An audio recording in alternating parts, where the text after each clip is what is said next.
नमस्कार दोस्तों, स्वागत है आपका हमारे चैनल स्टडी ऑल में। दोस्तों, आपके एग्ज़ाम एमपीटेट वर्ग 3 के लिए दोस्तों ये हमारा ईवीएस प्लस बाल विकास का 25वें नंबर का मॉडल पेपर होने वाला है। जी हाँ दोस्तों, 25वें नंबर का मॉडल पेपर होने वाला है। काफ़ी इंपॉर्टेंट क्वेश्चन देखने को मिलेंगे इस मॉडल पेपर में आपको, जो क्या है दोस्तों आपके एग्जाम की दृष्टि से बहुत ही इंपॉर्टेंट होंगे। तो दोस्तों वीडियो को अंत तक जरूर देखना। तो चलिए दोस्तों, बिना किसी देरी के स्टार्ट करते हैं वीडियो। सभी क्वेश्चन दोस्तों पहले भी एग्जाम में पूछे गए हैं और सिलेक्टेड क्वेश्चन है, जिससे इनकी प्रबल संभावना बनती है कि आपके एग्जाम में जरूर पूछे जाएंगे। ठीक है, तो चलिए स्टार्ट करते हैं वीडियो। अगर दोस्तों आप चैनल को अभी भी पहली बार देख रहे हैं या इस चैनल में अभी भी आप नए हैं, तो चैनल को सबसे पहले सब्सक्राइब कर लीजिए और बेल आइकन पर प्रेस कर लीजिए, ताकि दोस्तों जैसे ही न्यू वीडियो डले आपको नोटिफिकेशन मिल जाए। ठीक है, तो चलिए दोस्तों स्टार्ट करते हैं वीडियो। पहला प्रश्न है दोस्तों आज का, बाल विकास एवं शिक्षा शास्त्र का पहला प्रश्न है आपका, थार्नडाइक के व्यक्तित्व के वर्गीकरण का आधार है। आपको बताना है दोस्तों कि थार्नडाइक के जो व्यक्तित्व के वर्गीकरण है, ठीक है, उसका आधार क्या है। शारीरिक गठन और शकल सूरत है दोस्तों ये, ठीक है, शकल सूरत, रचनात्मक और मौलिकता, चिंतन और कल्पना, या समायोजन और कल्पना। दोस्तों बहुत ही अच्छा क्वेश्चन है, एग्जाम में पूछा भी जा चुका है दोस्तों ये क्वेश्चन, और बहुत ही इंपॉर्टेंट है। इसकी पूरी संभावना दोस्तों कि आपके एग्जाम में जरूर पूछा जा सकता है। ठीक है, आपको बताना है कि थार्नडाइक के जो व्यक्तित्व के वर्गीकरण का जो आधार है वो क्या है। ठीक है, तो दोस्तों जो थार्नडाइक के व्यक्ति के वर्गीकरण का जो आधार है, ठीक है, वो याद रखिएगा क्या है दोस्तों, चिंतन और कल्पना। ठीक है, चिंतन और कल्पना ही थार्नडाइक के व्यक्तित्व के वर्गीकरण का आधार है। तो आपका आंसर क्या हो जाएगा दोस्तों, ऑप्शन नंबर 3, चिंतन और कल्पना। ठीक है, याद रखिएगा इस क्वेश्चन को, इंपॉर्टेंट है बहुत। सभी क्वेश्चन दोस्तों आपको इंपॉर्टेंट ही देखने को मिलेंगे इस क्वेश्चन में, सिलेक्टेड क्वेश्चन है केवल। सेकंड नंबर क्वेश्चन दोस्तों आज का, बाल विकास से, छात्र की प्रयोगात्मक दक्षता के आकलन का यथोचित रूप है। बहुत ही अच्छा क्वेश्चन दोस्तों, छात्रों की जो प्रयोगात्मक दक्षता होती है उसके आकलन की यथोचित रूप कौन सा है आपको बताना है। ठीक है, साक्षात्कार, अवलोकन, प्रश्नावली या लिखित परीक्षा। तो दोस्तों छात्रों की जो प्रयोगात्मक दक्षता के आकलन की जो यथोचित रूप है, ठीक है, वो है दोस्तों उनकी लिखित परीक्षा। ठीक है, तो ऑप्शन नंबर 4 आपका आंसर हो जाएगा लिखित परीक्षा, याद रखिएगा। नेक्स्ट क्वेश्चन की ओर बढ़ते हैं। चलिए, क्वेश्चन नंबर 3 है, अल्बर्ट बेंडूरा के सामाजिक अधिगम सिद्धांत के अनुसार निम्न में से कौन सा सही है। आपको बताना है दोस्तों कि अल्बर्ट बेंडूरा का जो सामाजिक अधिगम का जो सिद्धांत है उसके अनुसार निम्नलिखित में से कौन सा कथन सत्य है। बच्चों के सीखने के लिए प्रतिरूपण या मॉडलिंग एक मुख्य तरीका है। अन्न सुरक्षा संकट बच्चों को नुकसान पहुंचा सकता है। संज्ञानात्मक विकास सामाजिक विकास से स्वतंत्र है, या खेल अनिवार्य है और उसे विद्यालय में प्राथमिकता दी जाती है। तो दोस्तों अल्बर्ट बेंडूरा के जो सामाजिक अधिगम के अनुसार जो कथन आपका सत्य होगा वो है दोस्तों, संज्ञानात्मक विकास सामाजिक विकास से स्वतंत्र है। यह कथन उसके सामाजिक अधिगम के सिद्धांत के अनुसार सत्य है। किसके अनुसार दोस्तों, अल्बर्ट बेंडूरा के सामाजिक अधिगम के सिद्धांत के अनुसार। ठीक है, कि संज्ञानात्मक विकास सामाजिक विकास से स्वतंत्र है। नेक्स्ट क्वेश्चन देखते हैं, क्वेश्चन नंबर 4 देख लेते हैं। आकलन प्रक्रिया के दौरान देविका की उत्तेजना ऊर्जापूर्ण होती है, जबकि रोहन की उत्तेजना अनुत्साही होती है। उन दोनों के भावात्मक अनुभव का उत्तर किससे संबंध है। आपको बताना है दोस्तों कि आकलन प्रक्रिया के दौरान एक लड़की है, ठीक है, एक बालिका है, देविका की उत्तेजना जो है वो ऊर्जापूर्ण होती है। वहीं पर एक रोहन नाम का लड़का है, उसकी उत्तेजना बहुत ही अनुत्साही होती है। ठीक है, तो उन दोनों के भावात्मक अनुभवों को उत्तर किससे संबंध है। समय अंतराल से संबंध है, अनुकूलन के स्तर से संबंध है, भावनाओं की प्रकाष्ठा से संबंध है, या विचारों के घनत्व से संबंध है। तो दोस्तों दोनों के जो अनुभव का जो उत्तर है, ठीक है, भावात्मक दोनों के जो भावात्मक अनुभव का जो उत्तर है वो किससे संबंध है दोस्तों, वो है दोस्तों आपका विचारों के घनत्व से संबंध है। ठीक है, किससे है, विचारों के घनत्व से संबंध है, याद रखिएगा। अच्छा क्वेश्चन है ये भी एग्जाम के लिए। क्वेश्चन नंबर 5 देख लेते हैं। निम्न में से कौन सा कौशल संवेगात्मक बुद्धि से संबंधित है। आपको बताना है दोस्तों कि निम्नलिखित में से कौन सा कौशल है जो संवेगात्मक बुद्धि से संबंधित है। गतिक प्रक्रमण, विचार करना, सहानुभूति देना, या याद करना। तो दोस्तों कौशल संवेगात्मक बुद्धि से कौन सा संबंधित है, निम्नलिखित में से कौन सा कौशल, वो है दोस्तों आपका सहानुभूति देना। ठीक है, ये जो है आपका संवेगात्मक वृद्धि से संबंधित है। ठीक है, याद रखिएगा, ऑप्शन नंबर 3 आपका आंसर आ जाएगा, सहानुभूति देना। चलिए 6 नंबर क्वेश्चन की ओर बढ़ते हैं। खेल का प्रोग्रेसिव मैट्रिसेस परीक्षण किस परीक्षण का उदाहरण है। बहुत ही अच्छा क्वेश्चन दोस्तों, इंपॉर्टेंट क्वेश्चन एग्जाम के लिए, कि खेल का जो प्रोग्रेसिव मैट्रिसेस परीक्षण जो होता है वो कौन से परीक्षण का उदाहरण है। ठीक है, मौखिक बुद्धि लब्धांक, संस्कृति मुक्ति बुद्धि लब्धांक, असमूह बुद्धि लब्धांक, या व्यक्तित्व परीक्षण का उदाहरण है, आपको बताना है दोस्तों। तो दोस्तों खेल का जो प्रोग्रेसिव मैट्रिसेस होता है, ठीक है, जो खेल का प्रोग्रेसिव मैट्रिसेस परीक्षण जो होता है दोस्तों, वो व्यक्तित्व परीक्षण का उदाहरण है। इसका उदाहरण दोस्तों व्यक्तित्व परीक्षण के उदाहरण के अंतर्गत आता है, ठीक है। तो ऑप्शन नंबर 4 आपका आंसर हो जाएगा। क्वेश्चन नंबर 7 है, शिक्षा में समावेशन का अर्थ है। आपको बताना है दोस्तों अब कि शिक्षा में समावेशन का अर्थ क्या होता है। शारीरिक अयोग्य बालकों को शिक्षा प्रदान करना, मंदबुद्धि बालकों को शिक्षा प्रदान करना, लड़के लड़कियां व वयस्कों को शिक्षा प्रदान करना, या सभी विद्यार्थियों को शिक्षा की मुख्य धारा प्रदान करना, ठीक है। दोस्तों बहुत ही अच्छा क्वेश्चन है। आपको बताना है कि शिक्षा में समावेशन का अर्थ क्या होता है। दोस्तों आपको पता होना चाहिए सभी विद्यार्थियों को शिक्षा की मुख्य धारा प्रदान करना ही आपका शिक्षा में समावेशन का अर्थ होता है, ठीक है। नेक्स्ट क्वेश्चन देखते हैं। स्वयं की भावनाओं तथा संवेगों को नियंत्रित करने से संबंधित बुद्धि को क्या कहा जाता है। भाषी बुद्धि, स्थानिक बुद्धि, अंतःव्यक्तित्व बुद्धि या व्यक्तित्व बुद्धि। आपको बताना है दोस्तों कि स्वयं की भावनाओं तथा संवेगों को नियंत्रित करने से जो संबंधित बुद्धि होती है, ठीक है दोस्तों, ये बुद्धि है, उसे क्या कहा जाता है। तो दोस्तों उसे कहा जाता है, याद रखिएगा, स्थानिक बुद्धि कहा जाता है, ठीक है। स्वयं की भावनाओं तथा संवेगों को नियंत्रित करने से जो संबंधित बुद्धि होती है उसे स्थानिक बुद्धि कहा जाता है। तो ऑप्शन नंबर 2 आपका आंसर हो जाएगा। इंपॉर्टेंट क्वेश्चन एग्जाम के लिए याद रखिएगा, ठीक है। क्वेश्चन नंबर 9 देखते हैं। निगमनात्मक तर्कणाम में शामिल है। दोस्तों आपको ये क्वेश्चन जरूर देखने को मिलता है एग्जाम में, ठीक है। निगमनात्मक तर्कणाम में शामिल है विशिष्ट से सामान्य की ओर तर्कणा, ज्ञान का सक्रिय निर्माण और पुनर्निर्माण, अन्वेषण परक सीखना और स्वतः खोज परक संबंधी पद्धतियाँ, या सामान्य से विशिष्ट की ओर तर्कणा। बहुत ही इंपॉर्टेंट क्वेश्चन दोस्तों, इसको मोस्ट टाइम पे क्वेश्चन कह सकते हैं, ठीक है, क्योंकि एग्जाम में ये बार बार रिपीट होता है। तो दोस्तों निगमनात्मक तर्कणा में जो शामिल होता है वो दोस्तों होता है दोस्तों सामान्य से विशिष्ट को तर्कणा, ठीक है। क्या शामिल है? सामान्य से विशिष्ट की ओर तर्कणा जो होती है निगमनात्मक तर्कणा में शामिल है। तो ऑप्शन नंबर 4 आपका आंसर हो जाएगा।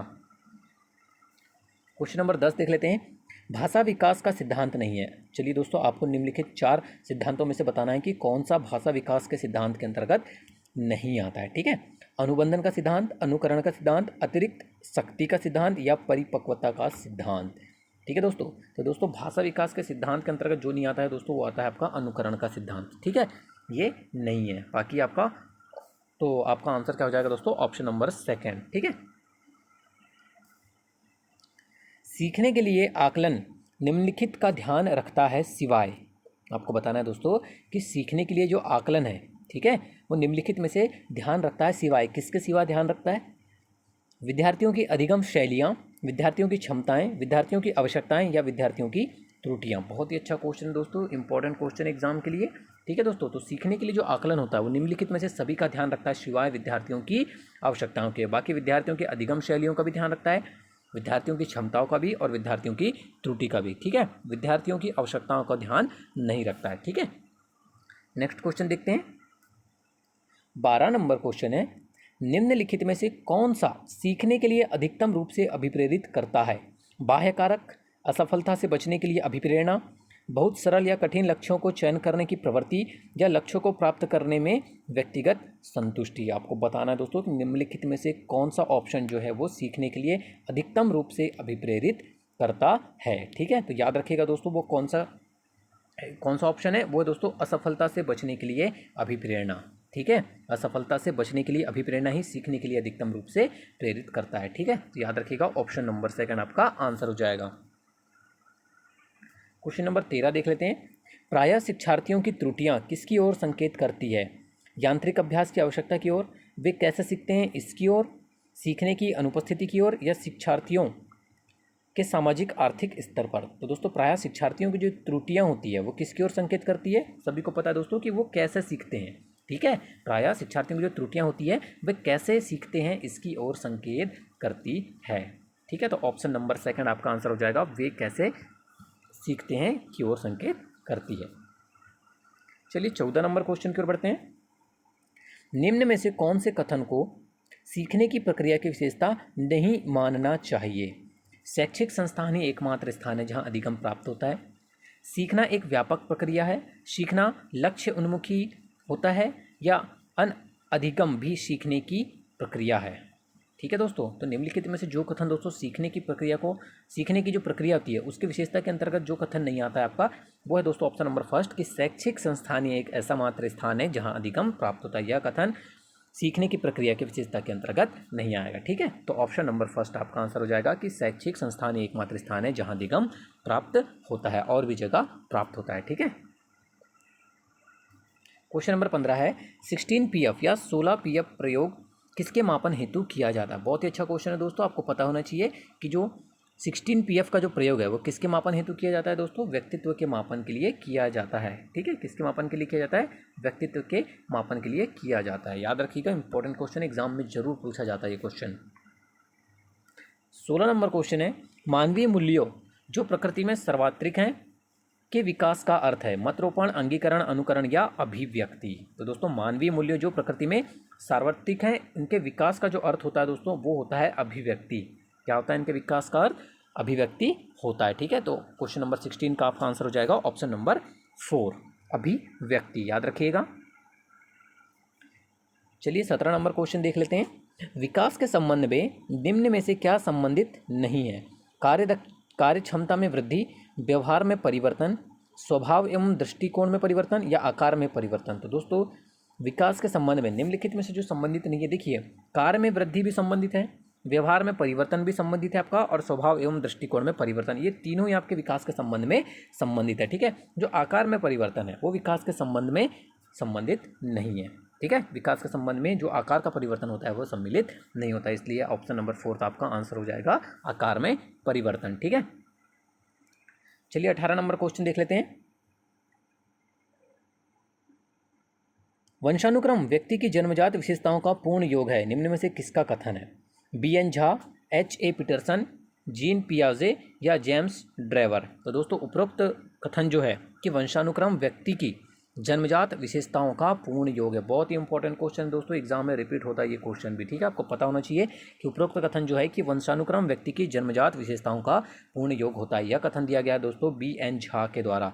ठीक है, किसके द्वारा दिया गया दोस्तों, option number first BN. Jha के द्वारा दोस्तों यह कथन दिया गया। याद रखिएगा, बहुत ही इंपॉर्टेंट क्वेश्चन एग्जाम के लिए। प्राथमिक स्तर पर एक अच्छे शिक्षक में सबसे महत्वपूर्ण विशेषता है पढ़ने की उत्सुकता, धैर्य और दृढ़ता, विषयों के ज्ञान में दक्षता या शिक्षण पद्धतियों के ज्ञान की दक्षता। दोस्तों प्राथमिक स्तर पर जो एक अच्छे शिक्षक की जो सबसे महत्वपूर्ण विशेषता होनी चाहिए दोस्तों, उसमें धैर्य और दृढ़ता होनी चाहिए। ठीक है, क्या होनी चाहिए, धैर्य और दृढ़ता ही प्राथमिक स्तर का जो शिक्षक है उसमें एक सबसे महत्वपूर्ण विशेषता है। ठीक है, धैर्य और दृढ़ता, याद रखिएगा, ऑप्शन नंबर 2 आपका आंसर हो जाएगा। विकास के संबंध में निम्न में से क्या संबंधित नहीं है, कार्य क्षमता में वृद्धि, व्यवहार में परिवर्तन, स्वभाव एवं दृष्टिकोण में परिवर्तन, आकार में परिवर्तन। लगता है दोस्तों ये क्वेश्चन रिपीट हो गया है, सभी को पता है इसका क्वेश्चन आंसर क्या आएगा इस क्वेश्चन का, आकार में परिवर्तन जो है वो विकास के संबंध में संबंधित नहीं है। ठीक है, वंशानुक्रम व्यक्ति की जन्मजात विशेषताओं का पूर्ण योग है, निम्न में से किसका कथन है। ये भी क्वेश्चन दोस्तों लगता है रिपीट हो गया है, तो ऑप्शन नंबर फर्स्ट आपका आंसर हो जाएगा बी.एन. झा। चलिए 22 नंबर क्वेश्चन देख लेते हैं।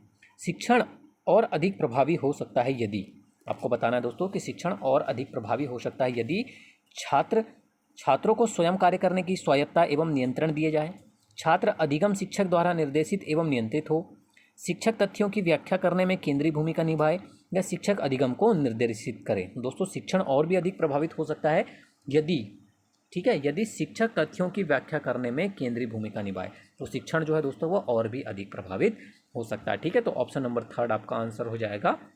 ठीक है, कि शिक्षक तथ्यों की व्याख्या जो है वो करने में केंद्रीय भूमिका निभाए, जिससे कि शिक्षण और भी अधिक प्रभावी हो सकता है। नेक्स्ट क्वेश्चन है, फ्रायड के अनुसार किसी बच्चे में समाजीकरण की प्रक्रिया हेतु सर्वोत्तम आयु होती है। बहुत ही अच्छा क्वेश्चन दोस्तों, आपको बताना है कि फ्रायड के अनुसार, ठीक है, फ्रायड के अनुसार किसी बच्चे में समाजीकरण की जो प्रक्रिया के लिए जो सर्वोत्तम आयु होती है वो होती है दोस्तों 12 वर्ष। कितनी होती है दोस्तों, 12 वर्ष होती है। ठीक है, तो याद रखिएगा, ऑप्शन नंबर 4 आपका आंसर हो जाएगा 12 वर्ष। प्रतिद्वंदात्मक समाजीकरण की अवस्था को कहा जाता है। आपको बताना दोस्तों कि प्रतिद्वंदात्मक समाजीकरण की अवस्था किस अवस्था को कहा जाता है। ठीक है, शैशवावस्था को, बाल्यावस्था को, किशोरावस्था को या प्रौढ़ावस्था को? दोस्तों सभी को पता है कि प्रतिद्वंदात्मक सामाजिकरण की जो अवस्था होती है वो होती है दोस्तों आपकी किशोरावस्था। ठीक है, कौन सी अवस्था होती है दोस्तों? वो किशोरावस्था होती है। तो ऑप्शन नंबर 3 आपका आंसर हो जाएगा। किशोरावस्था को ही प्रतिद्वंदात्मक सामाजिकरण की अवस्था कहा जाता है। ठीक है,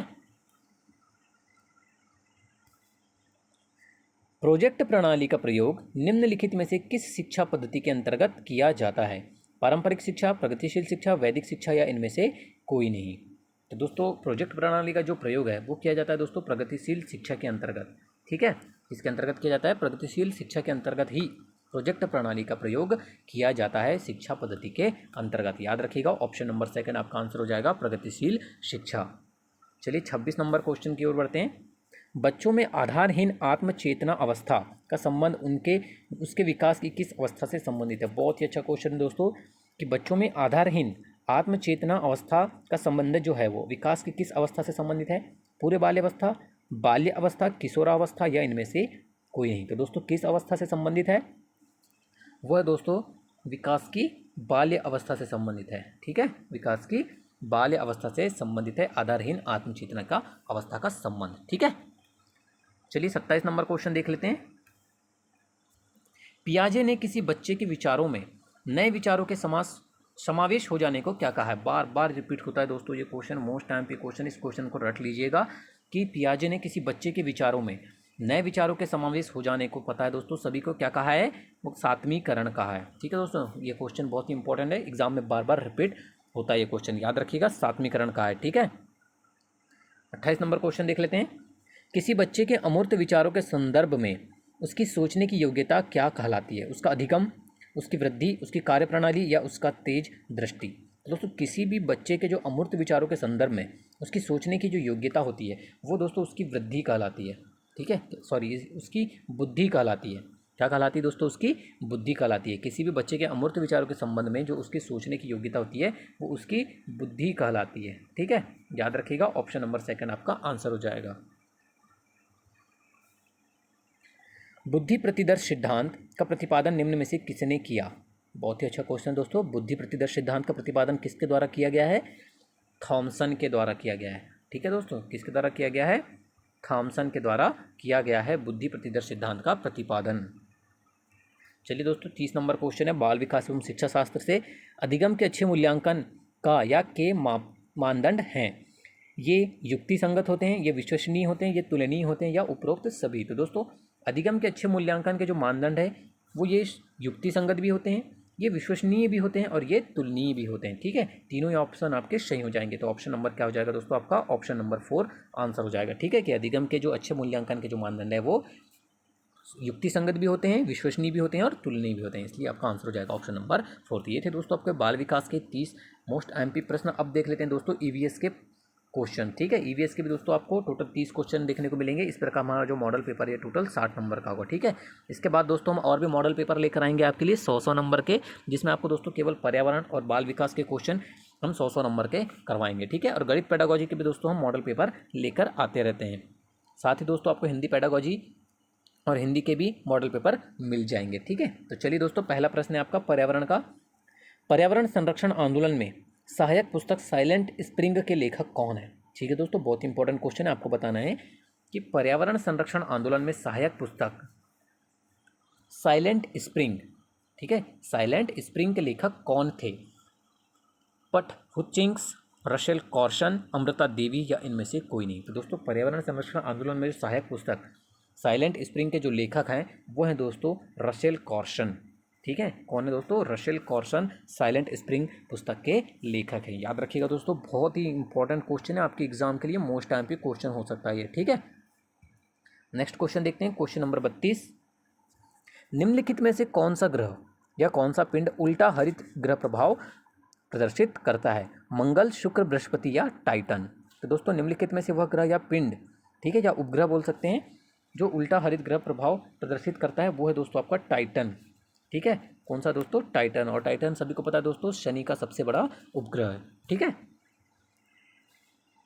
राष्ट्रीय हरित कोर का क्या उद्देश्य है? युवाओं को पर्यावरण और पारिस्थितिकी के बारे में बताना, पर्यावरणीय कानून बनाना, पर्यावरण संरक्षण या ये सभी? दोस्तों राष्ट्रीय हरित कोर का जो उद्देश्य है ठीक है, वो क्या है दोस्तों, युवाओं को पर्यावरण और पारिस्थितिकी के बारे में बताना ही राष्ट्रीय हरित कोर का उद्देश्य है।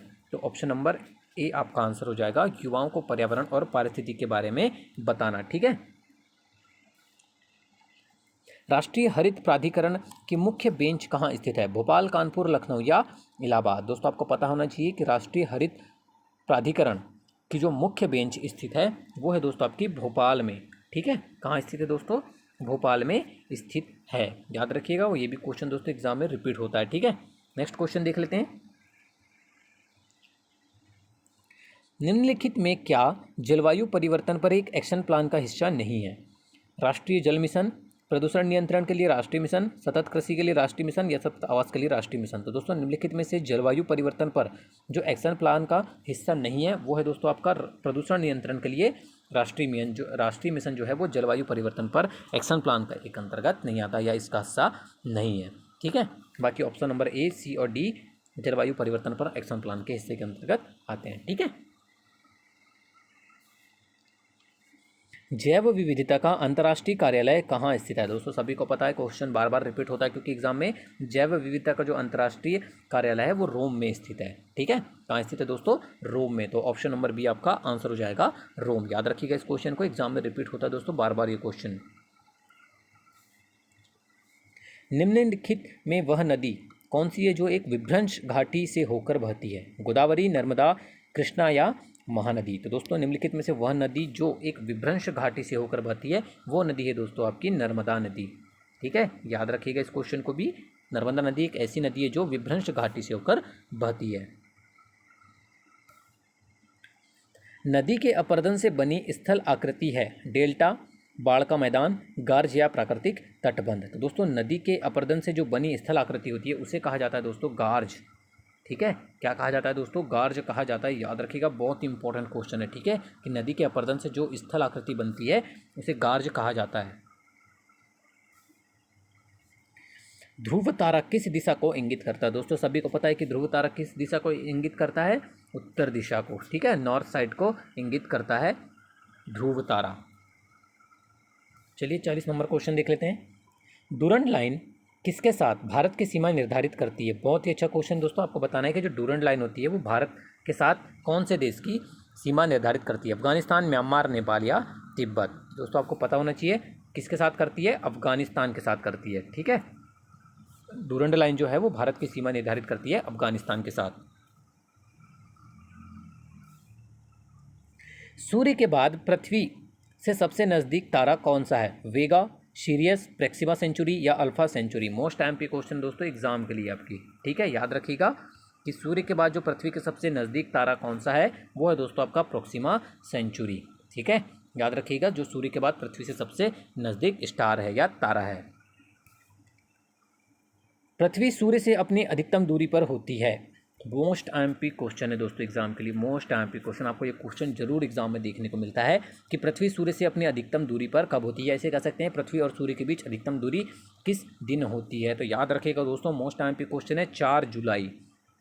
ठीक है, 4 जुलाई को पृथ्वी सूर्य से अपनी अधिकतम दूरी पर स्थित होती है। ठीक है, याद रखिएगा इस क्वेश्चन को, भूलना नहीं है। ऑप्शन नंबर डी आपका आंसर आ जाएगा 4 जुलाई।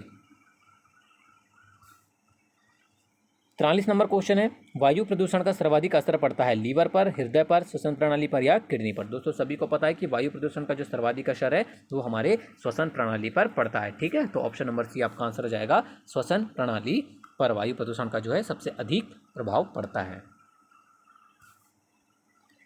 भारत का प्रथम परमाणु ऊर्जा उत्पादन केंद्र कौन सा है, नोरा, कल्पक्कम, तारापुर या काकरापार। दोस्तों सभी को पता है कि भारत का जो प्रथम परमाणु ऊर्जा उत्पादन केंद्र है वो कहाँ कौन सा है, पहला वो है दोस्तों आपका ऑप्शन नंबर सी।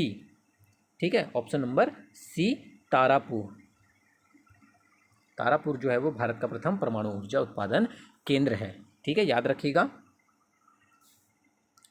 माजुली किस प्रकार के द्वीप से संबंधित है, ज्वालामुखी द्वीप, प्रवाल द्वीप, नदी द्वीप या पर्वत श्रृंखला। तो दोस्तों माजुली द्वीप जो है वो किस प्रकार के द्वीप से संबंधित है, आपको पता होना चाहिए। ये है दोस्तों आपको नदी द्वीप से संबंधित है।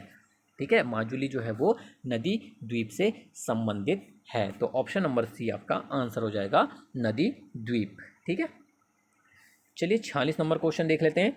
निम्न में से कौन से ग्रहों के चारों ओर घूमने वाले उपग्रह नहीं है? आपको बताना दोस्तों कि निम्नलिखित ऑप्शन में से वह कौन से 2 ग्रह हैं जिनके उपग्रह नहीं हैं? मंगल शुक्र, मंगल बुध या वरुण और प्लूटो। तो दोस्तों वो 2 ग्रह हैं आपके बुध और शुक्र। ठीक है, बुध और जो शुक्र हैं ये दोनों के उपग्रह नहीं है। बहुत ही अच्छा क्वेश्चन दोस्तों, एग्जाम में ये पूछा जाता है ये क्वेश्चन। ठीक है, कि वह कौन से 2 ग्रह हैं जिनके कोई भी उपग्रह नहीं है? तो याद रखिएगा बुध और शुक्र। मेघ गर्जन वायुमंडल की किस परत में होता है? आपको बताना है दोस्तों कि जब बादल गरजते हैं या मेघ गर्जन जो होता है वो वायुमंडल की किस परत में होता है? आयन मंडल, क्षोभ मंडल, ओजोन मंडल या समताप मंडल। तो दोस्तों मेघ गर्जन जो है वो वायुमंडल की जिस परत में होता है वो है दोस्तों क्षोभ मंडल। ठीक है, वो परत कौन सी है वायुमंडल की? क्षोभ मंडल है, जहां पर मेघ गर्जन की प्रक्रिया होती है। ठीक है, 48 नंबर क्वेश्चन देख लेते हैं। धान के खेतों तथा जुगाली करने वाले पशुओं से कौन सा प्रदूषक उत्सर्जित होता है? ये क्वेश्चन दोस्तों रिपीट होता है एग्जाम में बार बार। Methane, sulphur dioxide, nitrogen oxide या कार्बन मोनोऑक्साइड। तो दोस्तों धान के खेत तथा जुगाली करने वाले पशुओं से जो प्रदूषक उत्सर्जित होता है वो है दोस्तों आपका मीथेन। ठीक है, कौन सा है दोस्तों? मीथेन है, CH4। नेक्स्ट क्वेश्चन देख लेते हैं।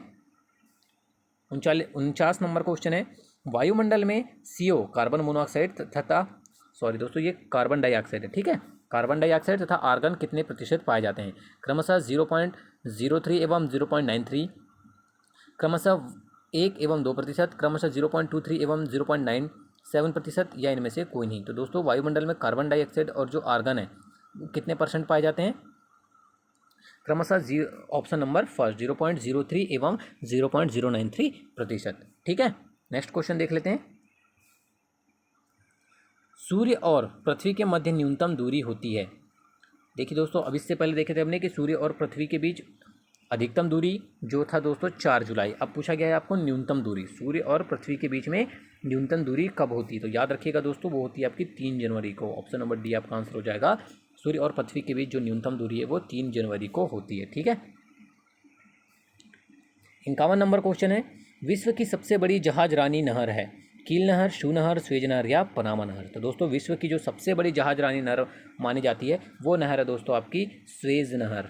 ठीक है, कौन सी नहर? स्वेज नहर जो है वो सबसे बड़ी जहाज रानी नहर है विश्व की।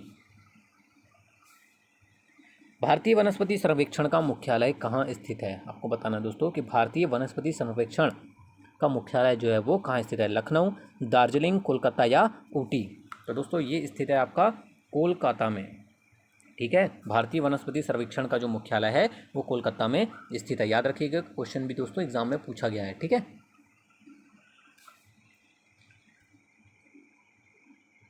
वह कौन सा जरूरी कारक है जो भिन्न भिन्न क्षेत्रों में भिन्न भिन्न पर्यावरण उत्पन्न करता है?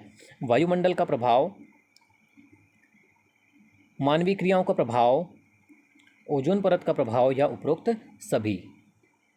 तो दोस्तों वह जरूरी कारक, ठीक है, वह जरूरी कारक जो भिन्न भिन्न क्षेत्रों में भिन्न भिन्न पर्यावरण उत्पन्न करता है वो है दोस्तों मानवीय क्रियाओं का प्रभाव। ठीक है, मानवीय क्रिया का जो प्रभाव है वो भिन्न भिन्न जगह पर भिन्न भिन्न पर्यावरण उत्पन्न करता है। ठीक है, चलिए 54 नंबर क्वेश्चन की ओर बढ़ते हैं। उच्च जैविक ऑक्सीजन BOD, उच्च जैविक ऑक्सीजन मांग क्या इंगित करता है? माइक्रोबियल प्रदूषण का उच्च स्तर, माइक्रोबियल प्रदूषण का निम्न स्तर, माइक्रोबियल प्रदूषण का अभाव या पूरी तरह से शुद्ध पानी। तो दोस्तों उच्च जैविक ऑक्सीजन या मांग जो होता है BOD जो होता है दोस्तों ये माइक्रोबियल प्रदूषण का उच्च स्तर इंगित करता है। ठीक है, याद रखिएगा ऑप्शन नंबर फर्स्ट आपका आंसर हो जाएगा। ऑप्शन नंबर ए, माइक्रोबियल प्रदूषण का उच्च स्तर इंगित करता है आपका उच्च जैविक ऑक्सीजन मांग या BOD। याद रखिएगा दोस्तों, क्वेश्चन इंपॉर्टेंट है। जल वाष्प है एक गैस, एक बादल की बूंद, एक बारिश की बूंद या स्नोफ्लैक। तो दोस्तों जल वाष्प जो होता है वो एक प्रकार की गैस है। ठीक है, क्या है? एक प्रकार की गैस है जल वाष्प। निम्न ऊर्जा संसाधनों में से किसका अविवेकपूर्ण उपयोग पर्यावरण के प्रदूषण के लिए मुख्यतः उत्तरदायी है? भूतापीय ऊर्जा, बायोगैस ऊर्जा, जल विद्युत या जीवाश्म ईंधन। तो दोस्तों निम्नलिखित ऊर्जा संसाधनों में से जिसका अविवेकपूर्ण अगर उपयोग किया जाता है तो वह पर्यावरण के प्रदूषण के लिए मुख्यतः उत्तरदायी होता है, वो है दोस्तों आपका जीवाश्म ईंधन। ठीक है, कौन सा संसाधन है वो? जीवाश्म ईंधन, जिसका अविवेकपूर्ण पर्यावरण के प्रदूषण के लिए मुख्यतः उत्तरदायी होता है। तो ऑप्शन नंबर डी याद रखिएगा, जीवाश्म ईंधन आपका आंसर हो जाएगा।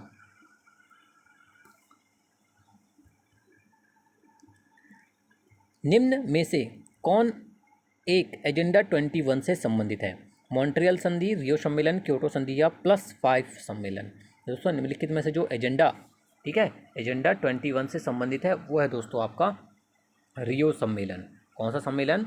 रियो सम्मेलन जो है वो एजेंडा 21 से संबंधित है। ठीक है,